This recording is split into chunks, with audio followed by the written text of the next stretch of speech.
Live from Southwest Florida's morning news source. This is Fox 4 News Rising. Good morning, everyone. It is Tuesday, April 17th, 5 a.m. I'm Amy Sadlajic. We know Floridians love to RV, but this is RVing a whole new way. We have eco-conservative and RV expert guru Brian Brawdy with us, and you brought the big RV, and this thing is all Mother Nature friendly. It is, Amy. Thank you very much. It's nice to see you. You know, when I decided to travel the United States, I was able in the last 10 months to visit 48 states. Wow. Camping, hiking, rock climbing, mountain biking, and the like. I wanted to do it, one in an RV. I'm an old guy. I wanted to be able to take the roughing it out of roughing it, and I didn't want to sleep in a tent every night. Right. But I also wanted to do it in an environmentally friendly way, which is why I researched the solar panels, the wind turbine, harvesting of the rainwater. So, as you say, that it can run off the natural energy. And that's the amazing thing, because so many people think RVing, it gets low gas mileage, you're really polluting the earth. And here, you don't ever stop at a gas station and fill up, all because of these babies. Well, I would say that in terms of the diesel, we use what's called a biodiesel when we can get it. But then in terms of having to plug in somewhere, everything powered by the wind and the sun, we don't need to plug in. So show us your panels, show us what is so unique that makes this RV truly Mother Earth friendly. Well, you can see, Amy, 3 of them on the front plate. There's 3 of them on the roof as well, which gives us 500 watts of solar panel, which is, we can go ahead then, even on an overcast day, we're still getting some energy into the panels themselves. On the back, you can see, that's the wind turbine. A lot of the viewers from this part of the country will recognize it. It was normally designed to be put on a yacht. Wow. So I said, well, if you know, this thing's kind of like a yacht, although it doesn't float.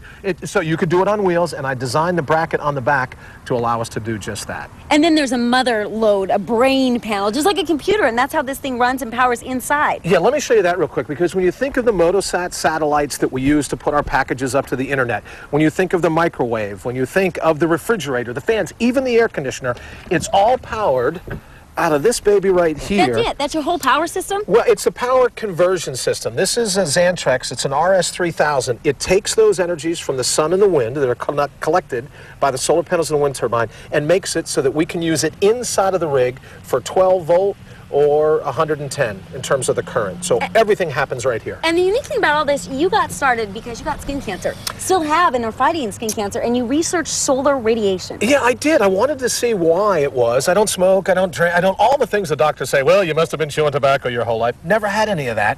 They later realized that it was from the adverse effects of the sun. So it was in studying that I started to learn some of the positive benefits on a planet 96 million miles from us. If it could reach out and touch me and give me skin cancer repeatedly, then it could also reach out and do some good things. And you're right, that was the start of my investigation into solar power. And Brian's adventures are vast and wide, and coming up in our next segment, we're going to show you inside this RV how Brian lives like a king on a lot less. Stay right where you are. We'll be back in 2 minutes. Talk about RVing in style. What if you could RV and never pull up to a gas station, use biodiesel, wind, and solar power? Well, that is exactly what Brian Brawdy does. He brought down his super RV to show us a little bit, and we did the outside tour showing us the wind turbines, the solar panels, you know, your biodiesel engine. Let's go inside, because you said this is living like a king. It really is. One of the reasons of doing it this way is I want to take the roughing it out of roughing it. I didn't know anything about RVing less than a year ago. Found this website, Go RVing, went on there. They told me how to do this and that, and then I bought everything and been living large ever since. Can we take a tour? Yeah, please, go right ahead. Right up in so here. When you stop and think about a lot of folks that are going to go out, that are going to do camping, it's great for families, it's great for individuals. They were telling me that if you total up what it costs in terms of energy to rent a car, get to the airport, fly on an airplane, get another rental car and go to a hotel, that uses more in terms of our renewable energies than RVing. So it really is an environmentally friendly way to explore our country. And you've got all the creature comforts. I mean, Thank you very microwave, much. Stove, kitchen table, even satellite TV in here. Satellite TV, that's a big deal, because you know, at the end of the day, you want to be able to kick back. We also use our Motosat to put information up, you know, for doing blog posts or videos and the like. But something else I want to show you, Amy, if you see real quick. This, yeah, here's the high-def TV. But this is from Garmin. This allows me to track the weather. It's a NexRad weather radar system, and that's kind of important for two reasons. One, I like to know where the rain is. Since we harvest rainwater, I've got to kind of know where it is to put the recycling bins out. But also I designed this so that, heaven forbid, there's a natural disaster. I learned this actually in Hurricane Katrina, that in the aftermath of a storm like that, people don't have water, people don't have power. So I designed this, and the off chance that I'm in the area, that I might be able to do some good as well, help them purify the water, or, you know, giving people the ability to charge their cell phones, to call loved ones, that kind of thing. So the Garmin unit serves a dual purpose. And that's awesome. And you got a queen-size bed back. Thank you very much. You got a queen-size bed. You'll dig this. This is a full, what they call a dry bath, which just means that the potty isn't in with the shower itself.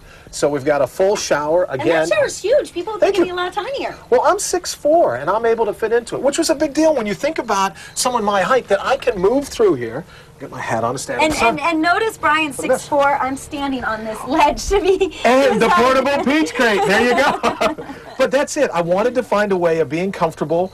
These can turn down into bunk beds, so I can pull down in here if I have guests that want to come and stay with me in the night.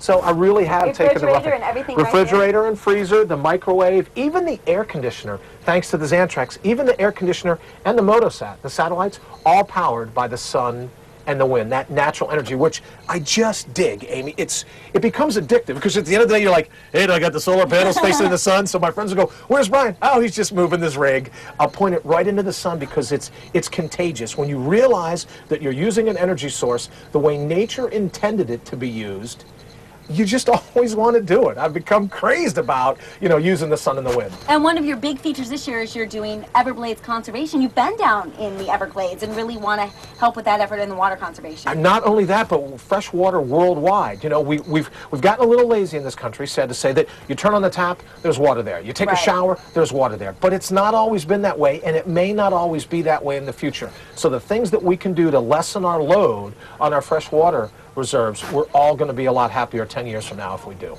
This is amazing. I am so ready to go RVing. Brian, thanks so much for stopping by. Thank you very much. Great to see you. And if you want to check out Brian and see a little bit more, you can see him at the Florida Super RV Show up in Tampa this weekend. We're going to put all the links on our website at fox4now.com. We'll see you back here after a 2-minute break.